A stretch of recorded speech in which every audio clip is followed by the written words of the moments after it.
अस्सलाम वालेकुम students, this is Ustad academy, आपका यूट्यूब चैनल। मेरा नाम सलाहुद्दीन। इस चैनल के ज़रिए हम इंशाल्लाह ताला आईकॉम पार्ट 2 में जितनी भी प्रॉब्लम्स हैं उनके चैप्टर्स के एंड में उनको हम डिस्कस करते हैं। Today we are going for the ICom part 2 chapter number 8 problem number 5। It is on page number 358। You can see on the screen students के principles of accounting ICom part 2 Sahil Afzal की किताब आपके सामने नजर आ रही है। Chapter number 8, this chapter is about the retirement and death of the partner. Actually what happens कि बाज़ कोई पार्टनरशिप फर्म में कोई एग्जिस्टिंग पार्टनर जो होता है ही विश टू रिटायर्स, वो रिटायर होना चाहता है या कि उसकी डेथ भी हो सकती है। तो उस सूरत में we have to prepare accounts कि जो मरने वाला पार्टनर है या जो रिटायर होने वाला पार्टनर है हमने उसको कैसे उसका जो रिटर्न है जो उसका शेयर है उसको वापस करना है। Today we are on question number 5। In this question number 5 he says A and B are equal partners in a firm। दो पार्टनर्स हैं ए और बी फर्म में। Partnership deed provides that any partner may retire from the firm. Partnership deed को मतलब partnership deed means partnership agreement. वो कहता है कि कोई भी पार्टनर फर्म से रिटायर हो सकता है on the following terms but after giving 3 months notice in writing. It means के कोई भी पार्टनर रिटायर होना चाहता है वो उसको सबसे पहले 3 माह पहले का नोटिस देना पड़ेगा और उनकी जो टर्म्स एंड कंडीशन होंगी वो नीचे हैं। Retiring partner shall be paid, जो रिटायर होने वाला पार्टनर होगा उसको ये चीज़ें प्रोवाइड की जाएंगी, उनको दी जाएंगी। Number 1, balance of his capital and current account. जो भी उसका कैपिटल अकाउंट होगा उसका बैलेंस और उसका जो करंट अकाउंट होगा उसका balance. Number 2, share of profit to the date of retirement calculated on the basis of the average profits of the 3 preceding years। जी स्टूडेंट, इसमें उसने कहा है कि उसका जो प्रॉफिट शेयर होगा उसको प्रॉफिट जो हम कैलकुलेट करेंगे लास्ट बैलेंस शीट से उसकी रिटायरमेंट की डेट तक, उसको हम कैलकुलेट करने के लिए हमने पिछले 3 साल का प्रॉफिट लेंगे, उसका एवरेज निकालेंगे। ये है condition number 2। In condition number 3 he says share of goodwill of the firm calculated at twice of the average profit of the 3 preceding completed years। वही वाला जो रिक्वायरमेंट नंबर जो 2 में हम उसका एवरेज प्रॉफिट निकालेंगे उसका ट्वाइस यानी उसको मल्टीप्लाई बाय 2 करेंगे तो गुडविल निकलेगी और जो रिटायर होने वाला पार्टनर होगा उसको उसका हिस्सा भी दिया जाएगा गुडविल में से। These are the 3 conditions, 3 points जो हमने मद्देनजर रखने हैं। We have to keep in our mind when we solve the question। B gave a notice on June 30, 2016। B ने जून 2016 में 30 जून 2016 में नोटिस दिया to retire and retired on September 30, 2016।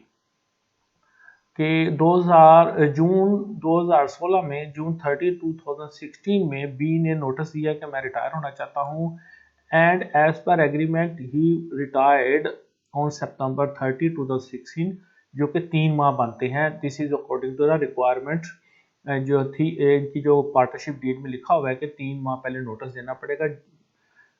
दूसरे अल्फाज में बी ने नोटिस दिया है 30 जून को कि वो रिटायर हो जाएगा 30 सितंबर को। When his capital account showed a credit balance of ₹30,000, जो उसका जो कैपिटल अकाउंट था उस वक्त उसका बैलेंस था 20,000 रुपया and the current account was a debit balance 3,000। अब ये ध्यान में रखना है कि करंट अकाउंट जो है वो डेबिट बैलेंस 3,000 है। यहाँ पर देखिए कैपिटल अकाउंट का जो क्रेडिट बैलेंस है ये वाला credit balance 20,000, this is the credit balance and the current account is the debit balance। Keep in your mind students, credit balance means favorable balance for B and debit balance for current account means unfavorable balance for B। In other words, इसका मतलब ये हुआ कि account उनकी किताबों के मुताबिक B को 20,000 रुपये का उसका कैपिटल बनता है जो उसको वापस देना होगा, और करंट अकाउंट का डेबिट बैलेंस का मतलब ये है कि बी को 3,000 रुपये बी से लेने हैं क्योंकि उसका ये अनफेवरेबल बैलेंस है। इंशाल्लाह we will discuss again. Profits for the 3 preceding years were, अब वो बता रहे हैं कि पिछले 3 सालों का जो प्रॉफिट था वाज रुपीज 28,000, 22,000 एंड 16,000। 3 सालों का प्रॉफिट उसने बता दिया है। Forms years ends on 31 March every year. अब ये भी जहन में रखना है कि जो फॉर्म का जो एंडिंग ईयर है वो 31 मार्च है। तो इसका मतलब ये हुआ कि 31 मार्च का एंडिंग ईयर है, उसके मार्च के 3 माह बाद यानी अप्रैल, मई और जून, मार्च 31 के 3 माह बाद जून 30 को बी ने नोटिस दिया कि वो रिटायर होना चाहता है, और सितंबर 30, 2060 को ही retired. In other words, after the 3 month of the closing year, B gave the notice, and after the 3 month of the notice, B retired. Total period जो बना है आफ्टर द क्लोजिंग ईयर वो 6 माह बनते हैं, because 3 month up to the notice period and further 3 months up to the retiring period. Inshallah students, now in this is page 358 chapter 8. Same problem we have already discussed every point. Now we are going to solve this problem.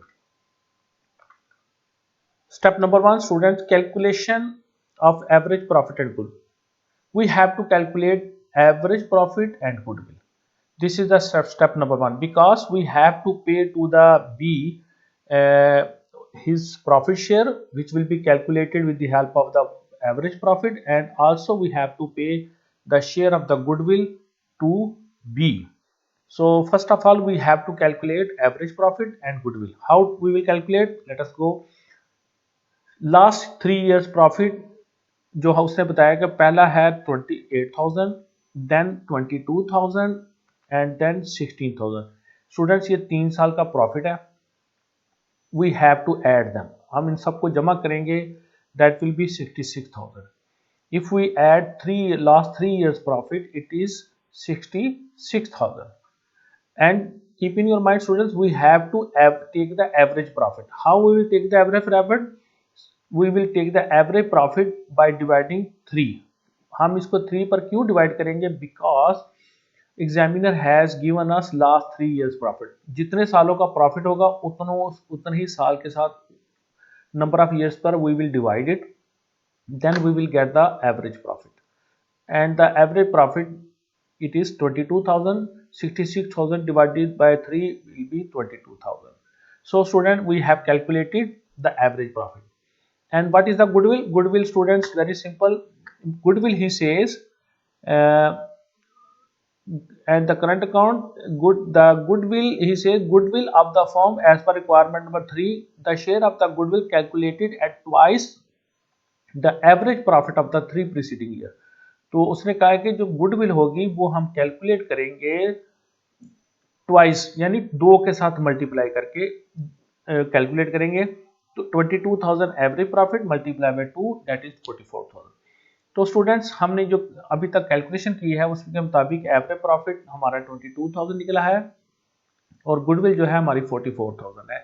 Keep in your mind student, this is the average profit of both for both share holders, not for one partner.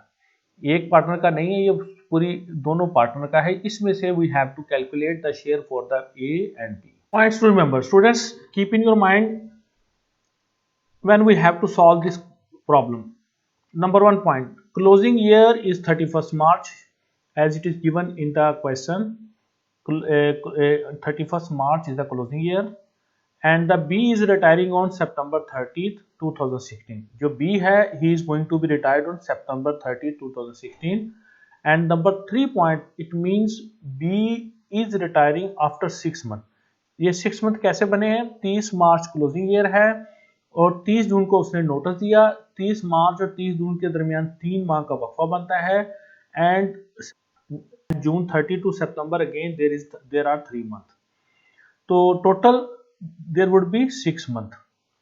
Step number 2, we have to calculate B profit share for 6 month and goodwill. How to do?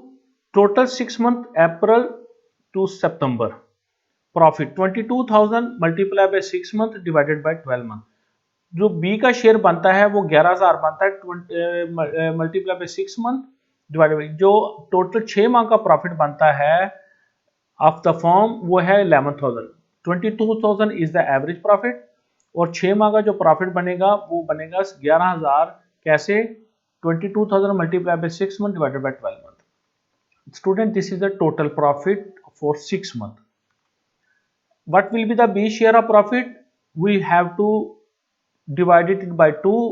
11,000 divided by 1 by 2 because both partners are sharing profit equally. So we have to equally divide 11,000.